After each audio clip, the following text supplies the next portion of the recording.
Hello everybody, welcome to another Final Fantasy trading card game set review. I'm joined as always by Travis Pfeifer. How you doing?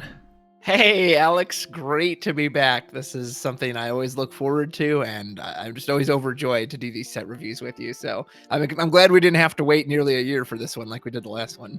I know, yeah. So this is, and we weren't expecting to get the English set dropped so quickly. I believe for Opus XIII, which is the set we're going to review, it's not actually out for quite a while here. There's some delays, and so this is going to be nice and early for you to prepare all your knowledge of the cards and what singles you want to buy from awesome shops like cardsofevilise.com.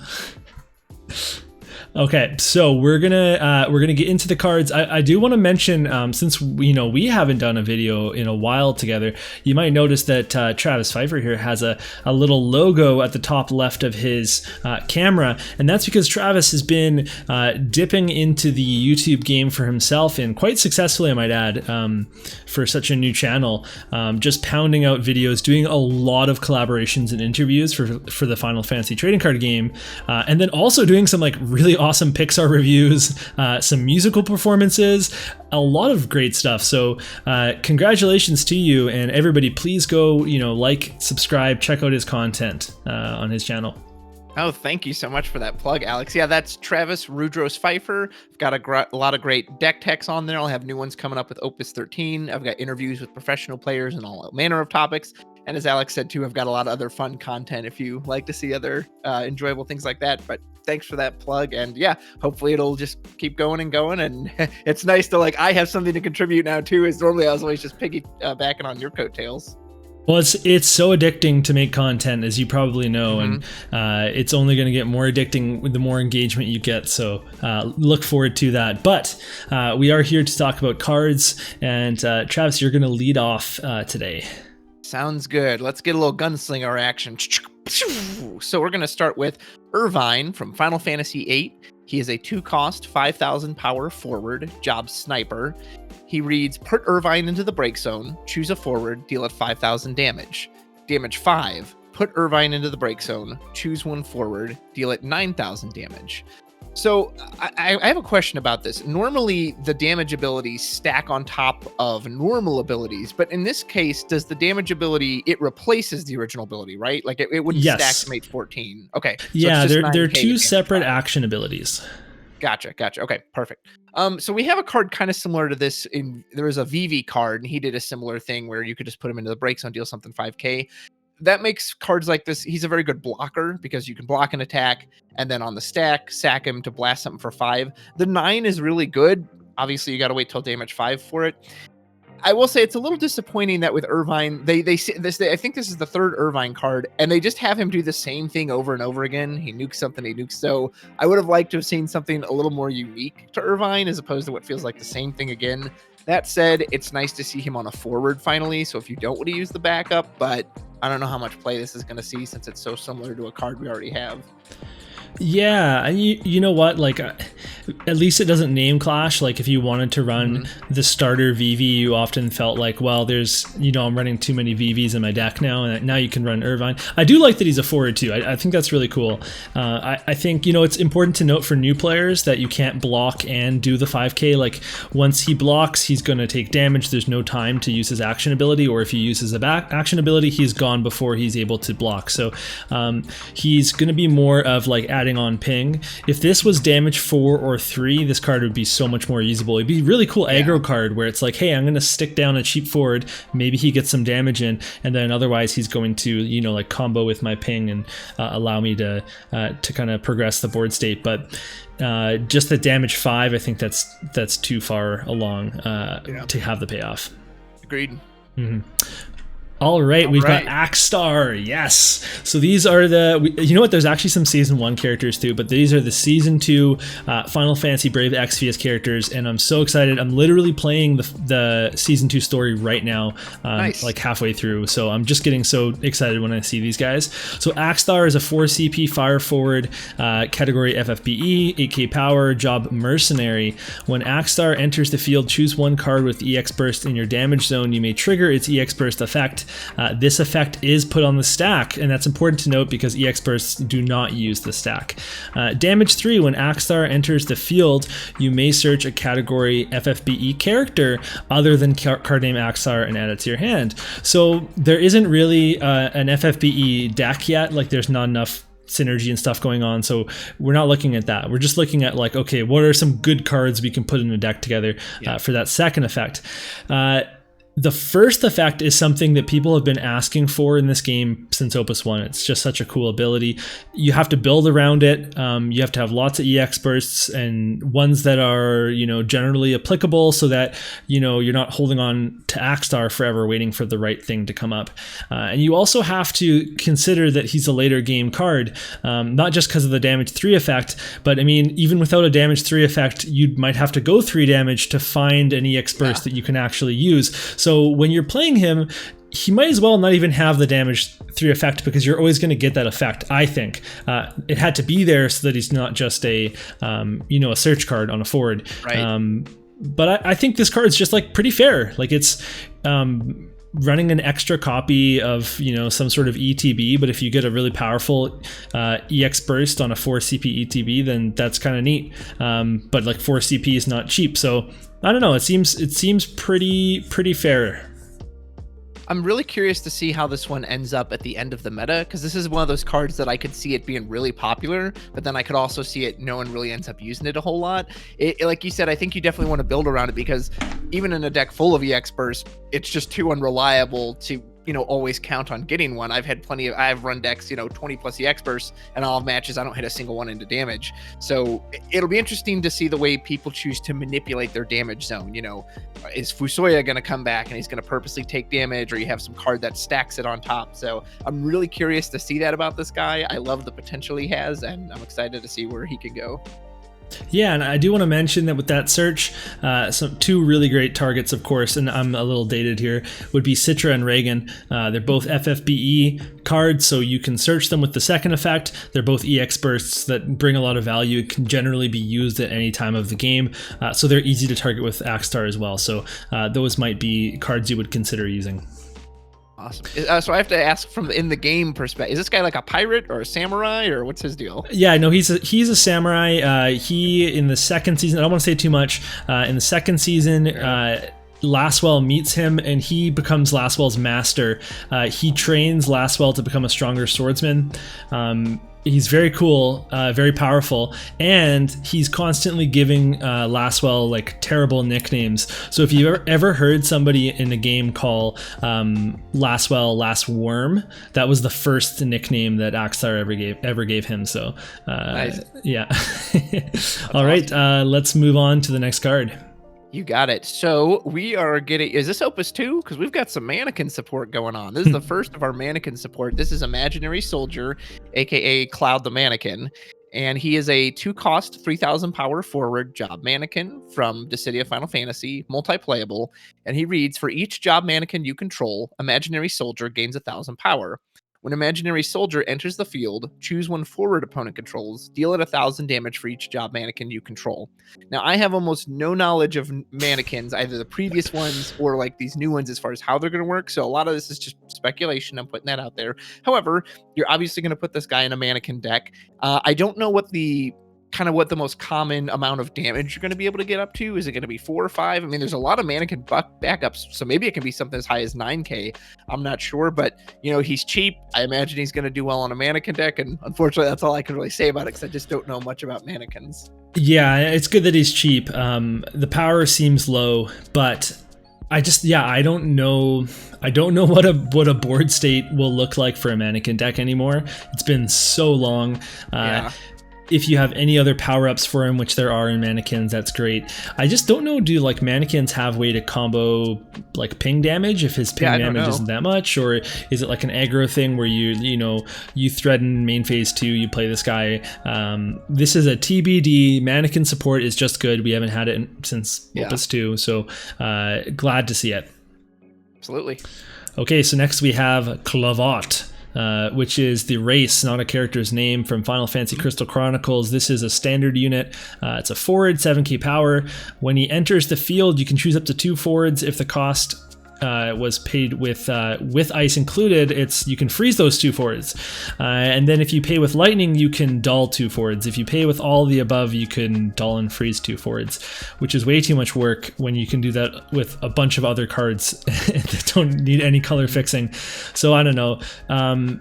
Just a fun limited card. I don't think that it's something we're going to see a lot of, especially for CP at 7K. Right. Yeah. I mean, gosh, even in the short time I've been in the game, like, I feel like they've tried this so many times, these cards, that when they enter, you pay with different CP and they get different effects. And like you said, it's nice and limited because that's what you're going to be doing anyway. But especially with the new multi-element cards, a lot of them do these things and are often stronger. So yeah, it's just for limited. Let's move on. Sounds good. All right. Next, we have Black Mage. We got another standard unit. This is from Final Fantasy EX. I can't remember what that one is, what game that is. Explorers, that's right. So it's a 3-cost backup, multi-playable, standard unit, and it's basically a new line of these Cascade cards that we got in Opus 11. So this one, whereas the Opus 11 ones kind of went forward in your binder, these ones now go backwards. So Black Mage, when it enters the field, you turn over 1 card at a time from the top of your deck until a lightning or water card is revealed, then you add it to your hand. Then you shuffle the ones that revealed, turn them to the bottom of your deck. I wasn't sure how those would play out in Opus 11, but they proved to be very, very strong, the Lilty in particular, because you could specifically fetch Writs in Wind. So if there's anything that, again, let's say you've got Fire, Ice, and you want to jam a specific Water or a Lightning card in here, this is the card that's going to go fetch that for you.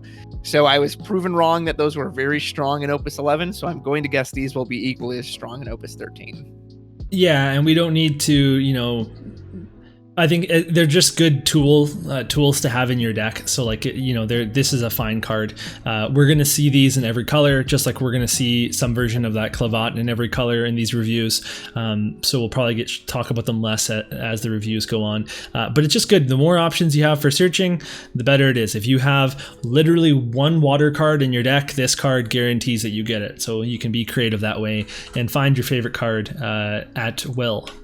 Absolutely. And I think we mentioned this in the Opus 12 reviews, but I will say I still don't like the art on these cards. These standard units just look so weird to me. I don't know what it is about them. They just look so like fake. That's the best word I can think of, is that just looks like, I don't know what it is about it. We talked about that. The Explorers art had the best summons, but the worst character art. So that's just how it is. Okay, next up we've got Xande, which is a 2 CP backup job, Dark Lord, category 3, and Pictologica, sorry. When Xande enters the field, you may receive, you're going to take it, you have to. 1 point of damage. It's so polite though. You may get this. Right. When you do so, choose 1 forward, deal at 7k damage, and then he has a fire doll, put him into the break zone, search for 1 card, name Xande forward, and add it to your hand. This is really neat. So 2 CP backups are always solid. Fire is traditionally had tough time with 2 CP backups, although it's gotten way better obviously as the sets have gone on, but there's always, it needs 2 CP backups more than anybody. This is powerful, the point of damage is not a bad thing anymore. That's something that fire decks are looking to do, and lots of decks are looking to do now. So I think that this is a really solid bit of damage, and depending on what the targets are in the meta, then you'll see this in a lot of decks. And the cool thing is that when you play a Xande backup, now I can't play my Xande forward. Well, this thing breaks itself and finds the forward that you can now play. So that's also great. I think that's a really cool little neat effect to be able to do that. Yeah, I love that he just searches out the version of himself you really want to get down there. So I want to clarify, it says you may. Does that mean the damage is optional? You can choose to not take it and not get the 7k burn? Oh yeah, I think you can cancel the whole thing. Okay. Yeah, just not I just want to make sure, because sometimes people look at it and they're like, oh well, maybe I can do the damage and not take the point of damage because I don't want to. It's right. They think about it as in taking damage can be good, but I don't want to take damage. I just want to make sure it says you may, but you have to do it to do that second effect. Right. But still, the fact that it's optional period, to me, that is appealing. Because if it was mandatory damage, I still don't think I would use this. However, if it's similar to the card Meath, which says you may discard a card if you wish to search, but you don't have to. You could just play him as a 2 CP backup. I might try replacing Ace or Vivi with this. Those have kind of been staple in a lot of decks for me for a long time. And so, but a lot of times I'll get those on turn 1 and I have to play them and they get no value. So this has an appeal of like, oh, I could play this down. And then if they don't have a target, I don't have to take that damage and I can save it for when I want it and get that higher damage. So that is really interesting. I wonder if you would play this if you don't run other Xande. Like, would you be willing to play this as just the Xande backup, even if you don't have other Xande to search, or do you think that's kind of required for it? Yeah, I think so, because the point of damage, especially in a damage deck, I think you would. Yeah. And you can actually put him into the break zone and fail the search. So you can just remove, like, being able to free up a backup slot is pretty good, although fire is one of the elements that can free up backup slots more easily with like nail and stuff. But maybe a Xande Akstar deck. That's not a bad idea. Yeah, that's it. That's the one. All right, let's move on. All right. To the surprise of everyone, Class 0 cadets made a little comeback in this set. So we have Cinque. She is a 2 CP, 5,000 power forward, job Class 0 cadet from Type 0. If you control 3 or more Class 0 cadet, Cinque gains 4,000 power. Then if you control 7 or more Class 0 cadet, Cinque gains Brave, and when Cinque attacks, choose one character opponent controls, break it. Woo! I mean, so her first effect is probably almost always going to be online. It counts, both of her effects count herself. So in reality, you need 2 other people besides Cinque and then 6 other people besides Cinque for her effects. So I'm willing to bet in a cadet deck, she's almost always going to have 9,000 power. 2 CP 9k sounds great. The other one, I don't know, because there's not really a lot of great cadet backups and they name clash a lot with a lot of the forwards. So I remember when I played cadets, I think oftentimes the most I would get down is maybe 3 cadet backups, depending on what exactly you were running, which would then mean she's going to need 3 other forwards besides herself. So I don't think that second effect is going to be online a whole lot. Obviously, if it ever gets to that point, you've got a brave person who breaks any character they want. That's incredibly strong. She's going to be a beast in title for sure. But even just having the 4k boost, again, 2 CP, 9k, and the other Cinque wasn't very great anyway. So for cadets, I think she's a definite improvement. Big time. And if you're in this situation where you can use that second ability, you might be winning the game anyway. So it's kind of a win more thing anyway. I think this is just an improvement. It's a better version of Cinque that you can now funnel into your cadet deck. So and the fact that we're seeing her means we're going to see more cadets at some point as well. So there's more coming up. Yeah, I also do like her artwork here. I don't know what it is about her pose. Like, I really like her uniform and just the pose she's, I don't know, really catches my eye. Yes.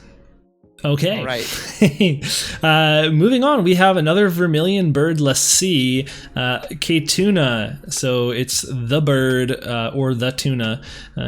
Both good nicknames. It's a 7 CP backup Lassie job, Type 0 category. So when she enters the field, you can search for up to 2 summons and then add them to your hand.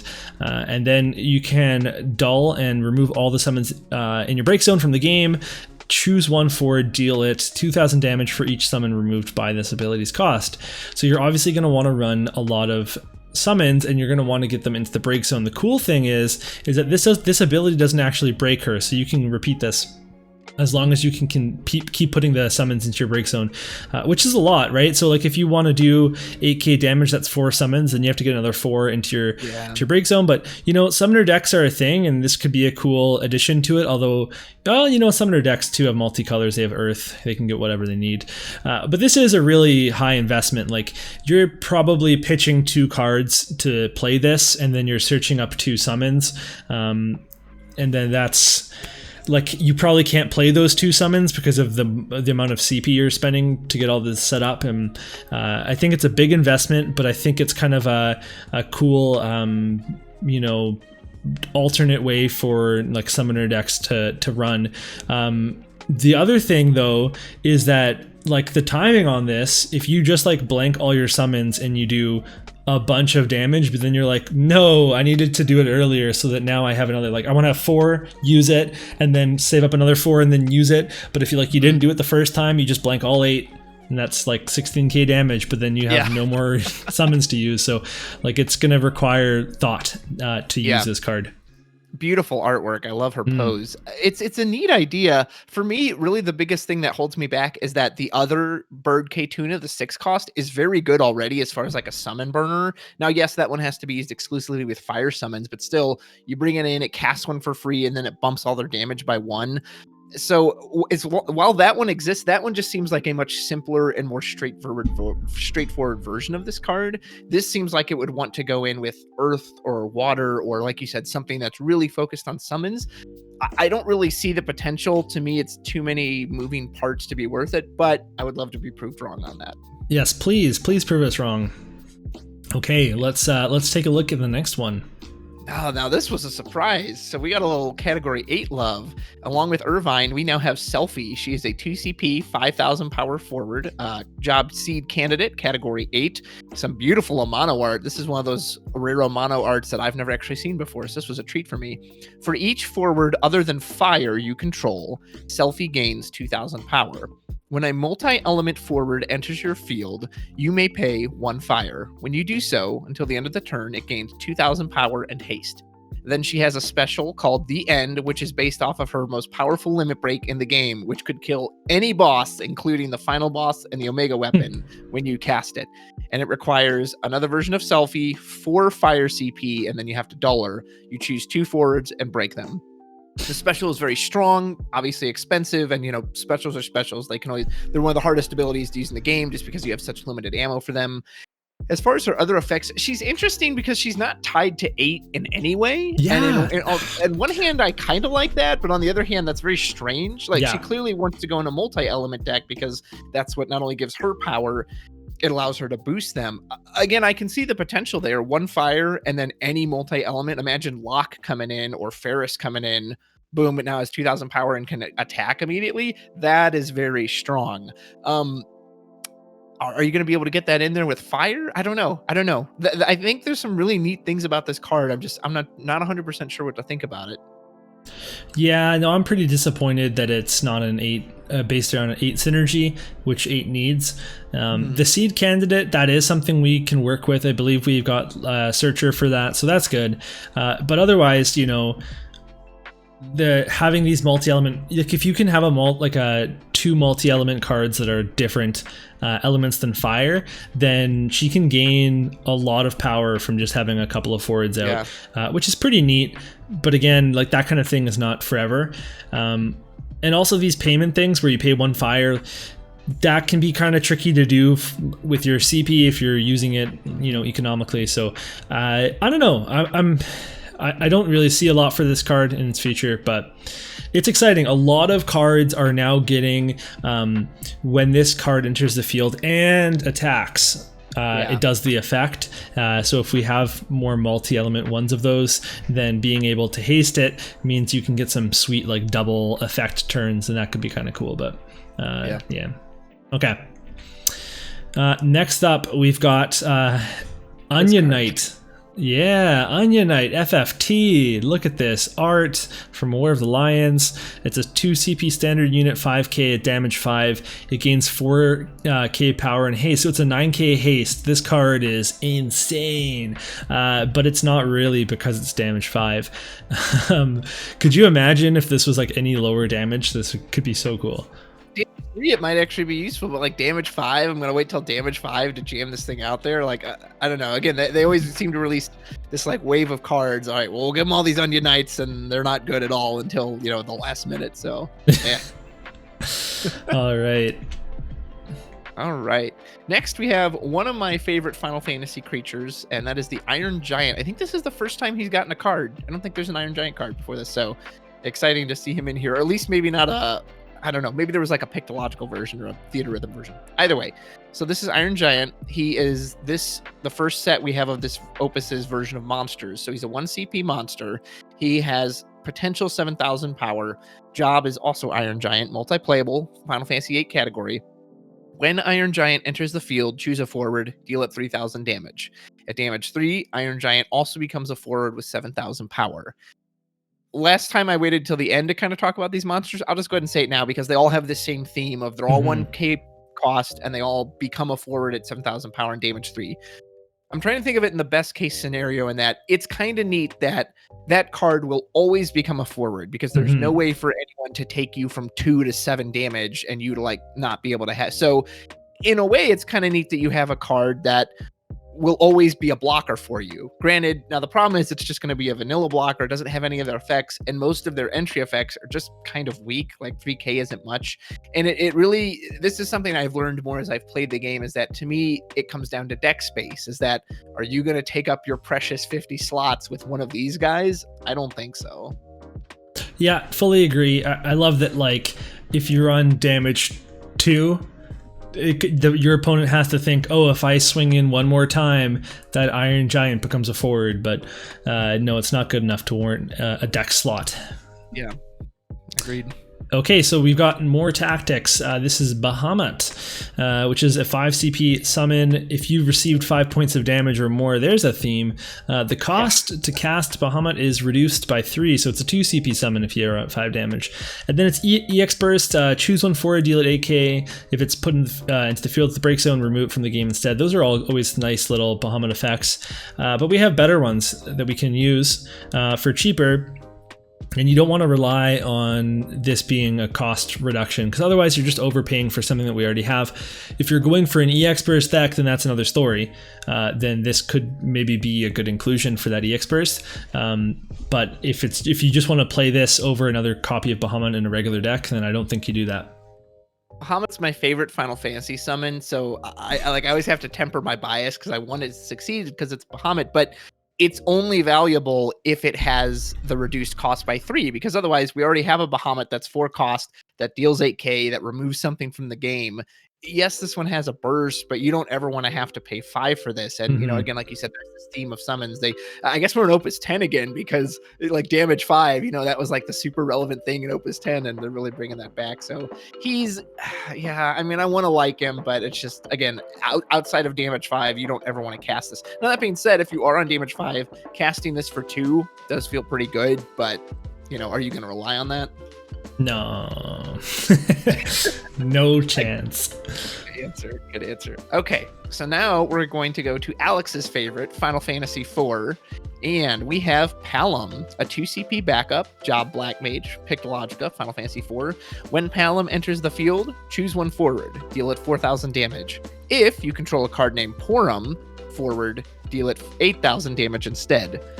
So I think you exclusively run this if you're using Porum, because again, like with VV and Ace, there's other cards that will do more damage for the same cost. So you want to use this with Porum. If you have Porum out, 8k for a 2 CP fire backup, that's really good. I'm not quite sure which deck I would use to put this in, but like I have many of like fire water decks that use the 2 CP Porum, you know, to recur summons. I'm thinking of like the Gilgamesh Xande deck, and you want to recur it over and over again. And usually I would run VV or Ace as the fire backup. You're 100% slotting in this Palom instead, because you're going to get that Porum out. Boom, drop Palom. That's an 8k burn. So if you're running it with Porum, I think it's really good. And it's nice to see a Palom like this. I feel like Palom always kind of got the short end of the stick between the two twins. So it's nice to see him get a solid card like this. Yeah, and it's nice to see him on a backup, and I think we've got 2 very strong Porum forwards, so this is a great card, really good addition, and for sure a deck that I am going to try to build. Awesome. Okay, so now we have Larkeicus, which is a 1 CP backup, Final Fantasy Crystal Chronicles, job Doctor, and he's looking kind of, you know, suspicious there. Yeah. So Larkeicus does not activate during your active phase. You can't use him as a backup to generate CP. When he enters the field, you choose a forward your opponent controls, remove him from the game for as long as Larkeicus is on the field. And that's kind of neat. So I see this purely as an aggro card, because aggro decks don't look to necessarily go to 5 backups. Like a true pure aggro deck might go to just a couple of backups. 3 is usually good, because then you can play odd cards a little more easily. And then this would be easy to play. You just tap 1 backup, you get this, and you have this like really nice set of removal for your opponent. And that's where I see it. I don't think you would use this in any other deck, because in FFTCG, losing a backup for the entire game or for however long is too big a cost to pay. So Yeah, he's pretty limited. I personally hate this card, but it's just because he's not my play style. I'm really glad you mentioned aggro because that's a good point. In an aggro deck, I think he could be really strong, and his cost to effect ratio is incredible. There's no denying that.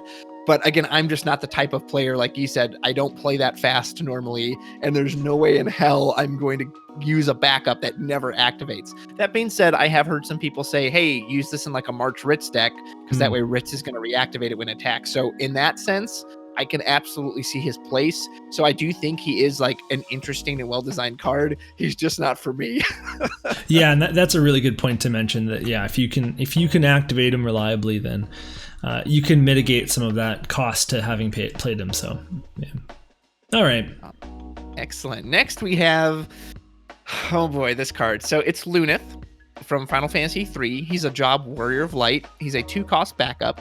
And we got one for each of the 4, and they're in their elements. And so this one is, they all have an action ability. And he says, you pay 1 of any color and you dull Luneth. Choose 1 job standard unit forward or Job Warrior of Light forward you control. Until the end of the turn, it gains 1,000 power and haste. You can only use this ability during your turn.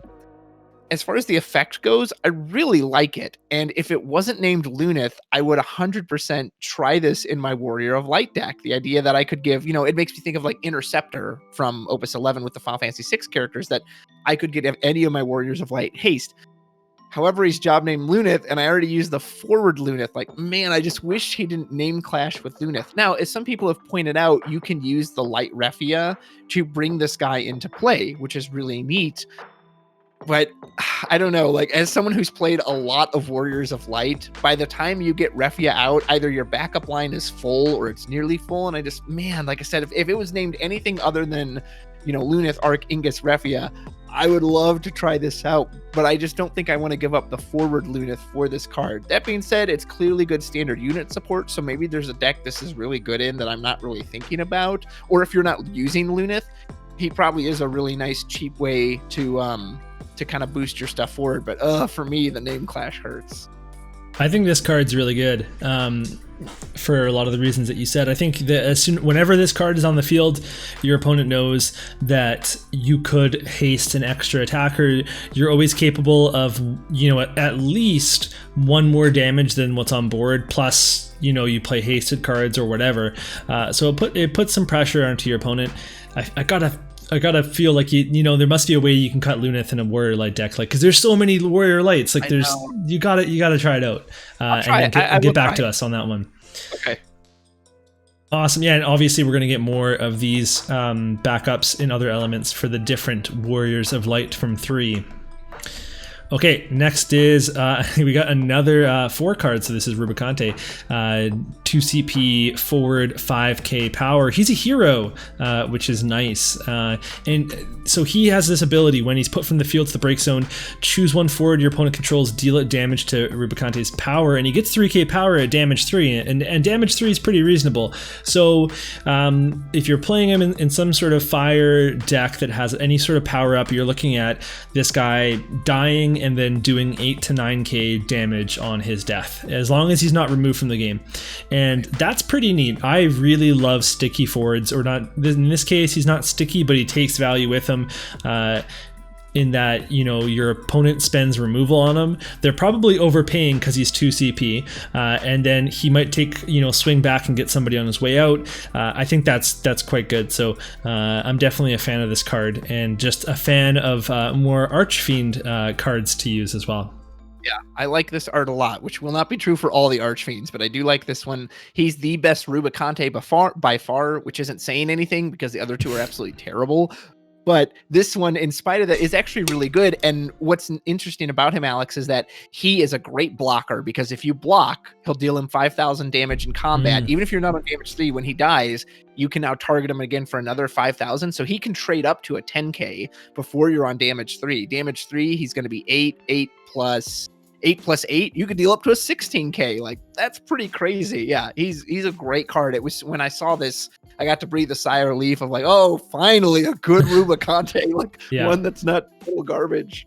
Yeah, no, he's definitely that's awesome. I'm glad you mentioned that, because I hadn't thought of that. That's a very, very good point. And that's not like different than Irvine, whereas like you said, Irvine, he can block the attack, but he's not going to deal his battle damage because he has to sack himself first. Whereas this guy, he'll deal his battle damage, and then he's going to pile on his death effect as well.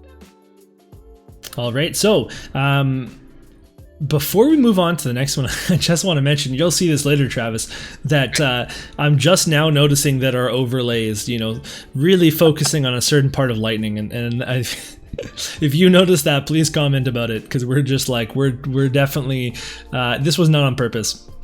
What is it doing? You'll just have to see what part of lightning we're featuring with nice. all the overlay on top of the rest of her. Okay, so take it away. Let's go on to the next card. You got it. All right, so we're going to end with Brave X. Well, we're not end. This will be the main ones, not counting the starters. So next we have, I'll just cut that part out.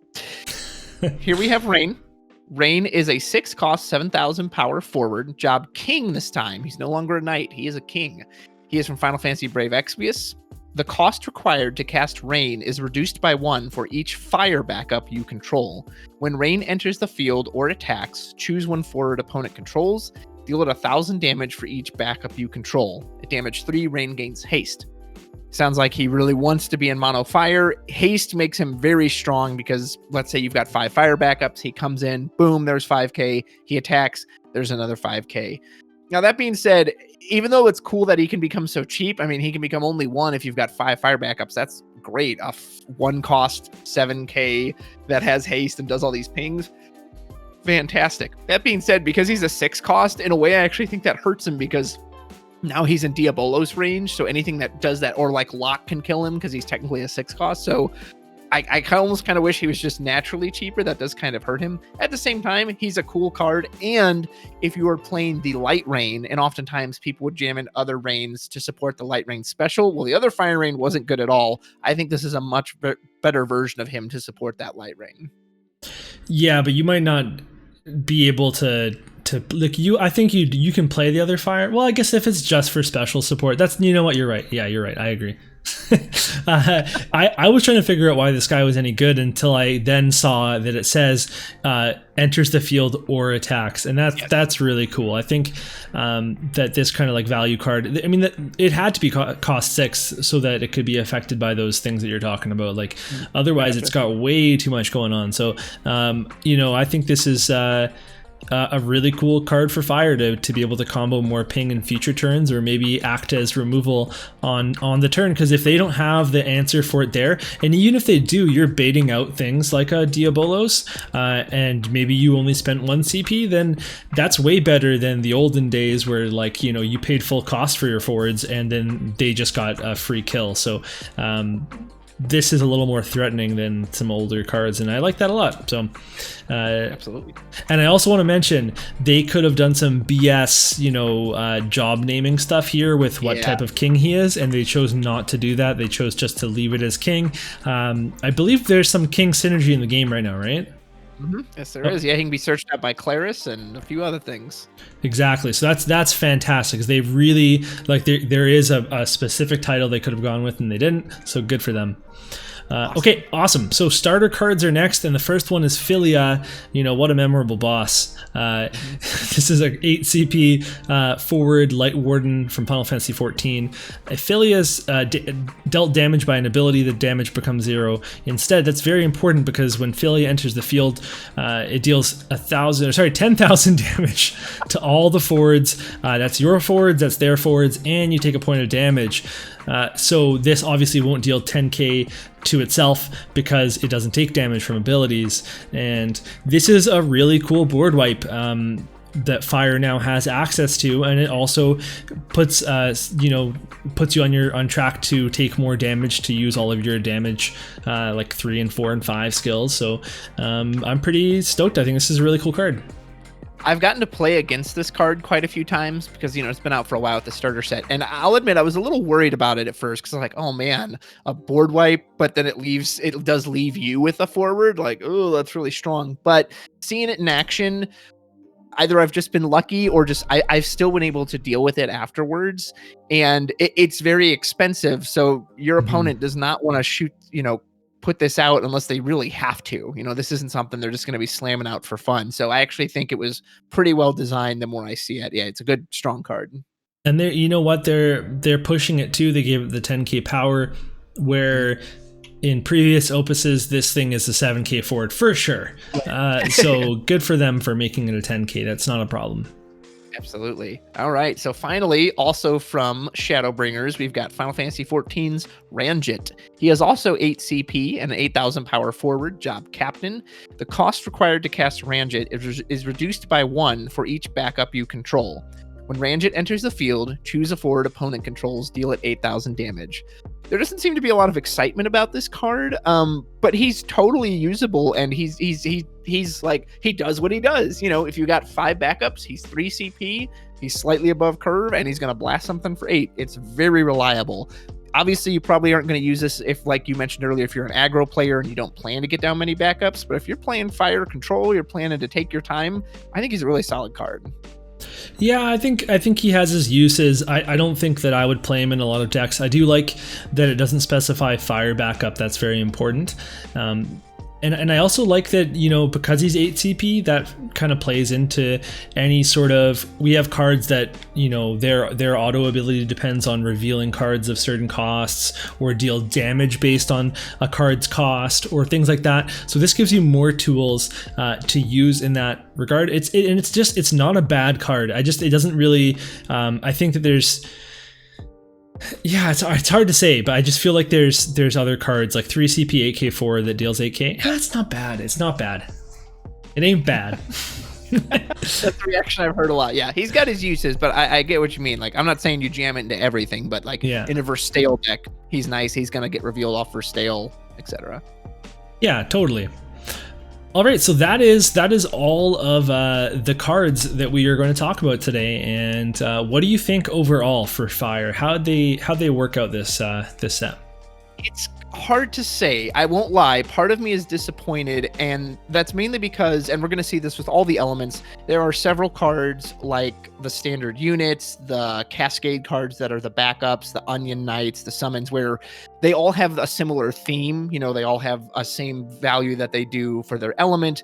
And so in a way, unfortunately, that makes it a little boring because it doesn't feel as unique as, okay, you know, out of these 17, 19 cards, 8 of them have been taken up with this effect that every single one gets. That being said, there's some neat stuff in here. I think the Xande backup has a lot of potential. I like the Cinque. I'm really curious to see what happens to Akstar. I hope he becomes, you know, really cool. And Rubicante is good. But overall, I got to admit, I'm feeling a little burned. Oh, yeah. You know what? There's a lot of filler. The monsters and summons in this set overall don't look that great. The heroes and legends are all fairly neat. Like Selphie, I guess, would be the one exception here that we didn't think was that special. But yeah, it's tough. It's, you know, we're gonna reviewing a set by each element and then saying what we think of the element is just not going to be as effective now that there's multi-element cards. But maybe we'll do like a final. Now that we've looked at the multi-element cards, which will be another video, we can say, how is Fire looking overall with the multi-element cards added in? And we can say that. Yep. Okay. Good. Awesome. We're going to take off, but we'll be back soon with our ice video. And before you guys get out of here, head on over to Travis Pfeifer's YouTube channel. I'm going to put a link to it in the description. You can go ahead and just subscribe to his channel. And thank you, everybody, for coming and watching us. We will see you at ice. See ya.